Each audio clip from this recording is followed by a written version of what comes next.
Bonjour, je m'appelle Chris, je suis scénariste de bande dessinée, ancien barman, ancien libraire et ancien footballeur. Oui, je suis né à Brest, à Saint-Marc pour être précis, c'est la rive gauche. Et j'y ai toujours vécu jusqu'à une trentaine d'années à peu près, où je me suis un peu expatrié dans ce coin que vous voyez derrière moi, à la forêt Landerneau, le long de la rivière. Avant tout le journal Spirou, avec notamment des séries comme Les Tuniques Bleues ou Tif et Tondu, mais également le journal de Tintin, parlait d'un autre journal où là les séries étaient un peu plus réalistes. J'avais une vraie fascination pour l'image, pour les récits en images, on va dire. J'avais 6 ans, où j'ai écrit mon premier scénario de bande dessinée, que pour la seule et dernière fois j'ai dessiné moi-même pour le coup, qui était un récit de Tif et Tondu, qui prenait une machine à remonter le temps et arrivait à la préhistoire, etc. et tout ça. Et je m'en rappelle bien parce que j'ai montré les pages à ma mère qui s'est extasiée devant. Donc on peut imaginer qu'elles étaient marquantes et que j'avais déjà presque un peu décidé, comme on peut le faire à 6 ans, de devenir cosmonaute ou footballeur justement, de devenir auteur de bande dessinée. Will, le dessinateur de Tif et Tondu, et Lambil, le dessinateur des Tuniques Bleues, j'adorais vraiment à la fois leurs dessins très classiques franco-belges, mais avec une espèce de nervosité du trait, une énergie, un dynamisme que je trouvais vraiment extraordinaire. Ça a toujours été un lieu d'inspiration, alors pour plein de raisons, les plaisirs d'enfance, encore une fois, puisque parmi ces bandes dessinées que je lisais, j'en lisais beaucoup dans le journal Le Télégramme, de Brest et de l'Ouest, voilà, et qui avait édité, quand j'avais peut-être 8-9 ans, une histoire de Brest pendant la Seconde Guerre mondiale en bande dessinée, qui s'appelait Brest dans la tourmente, de Jocelyn Gilles. Vous voyez, j'ai encore tout ça en mémoire. Et j'avais vraiment adoré ça, quand tout d'un coup, on me raconte l'histoire de ma ville, des lieux dans lesquels je vis. Il ne faut pas oublier que Brest, quand même, est une ville qui a été entièrement détruite, donc a un passé qui est totalement enfoui sous la ville actuelle. Et c'est vrai que c'est toujours quelque chose qui m'a fasciné de retrouver ces histoires disparues dans l'histoire, encore plus quand il s'agit de ma région, dans les lieux dans lesquels on vit. Ma source à moi, c'est Brest et ses habitants.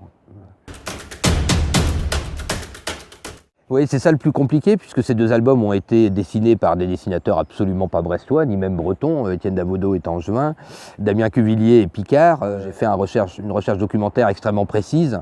C'est des centaines de photos accumulées. L'idée était plus de s'immerger dans cette documentation, puis après de savoir la lâcher. Il faut s'en éloigner, la digérer, et ensuite retranscrire des lieux qui ont l'air d'eux, un Brest qui a l'air d'eux. Après, on laisse le lecteur faire. Chaque lecteur a son imaginaire, voire sa mémoire, pour ceux qui ont connu les lieux.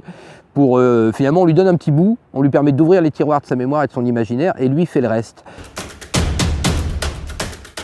Oui, j'y suis allé 3 fois, enfin ça va être la 3e fois que j'y vais.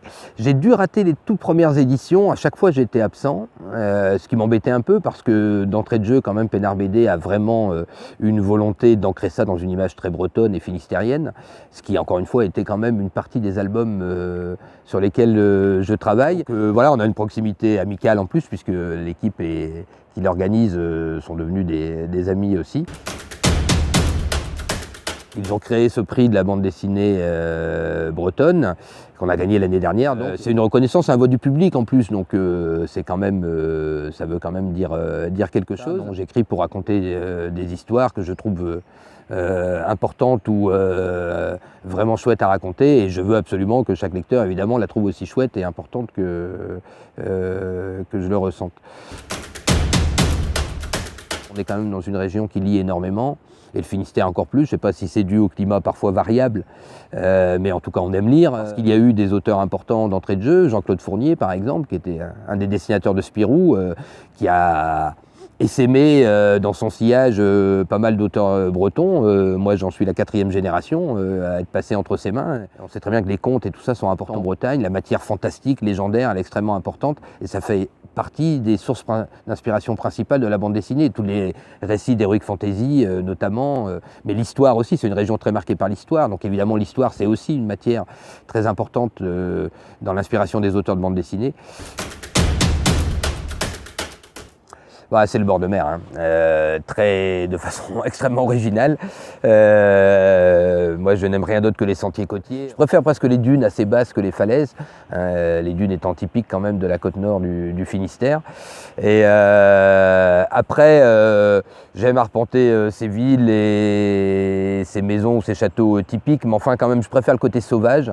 Et toute la côte sauvage, les presqu'îles de Crozon, Douarnenez par exemple, ou la côte sauvage après Brest vers le Conquet, sont vraiment mes lieux favoris. Il y en aurait pas mal. Les sardines, en hommage à Douarnenez, j'aime bien ça, mais qu'est-ce qu'il y aurait du bar? Évidemment, on reste dans le poisson. Je sais pas, les patates, c'est finistérien. En tout cas, c'est devenu le beurre salé. Le beurre salé. Les diverses et multiples accessions du Stade brestois en Ligue 1, qui ont souvent malheureusement été suivies d'innombrables descentes également, mais voilà, je reste un footballeur un peu voilà, d'amour enfantin. On remonte en Ligue 1 avec Roberto Cabagnas, etc., et où j'avais envahi le terrain avec les autres. Enfin, voilà, c'est pas mal des souvenirs de foot. Ah oui, tout commence en Finistère. J'espère surtout que tout continue en Finistère et pour longtemps encore.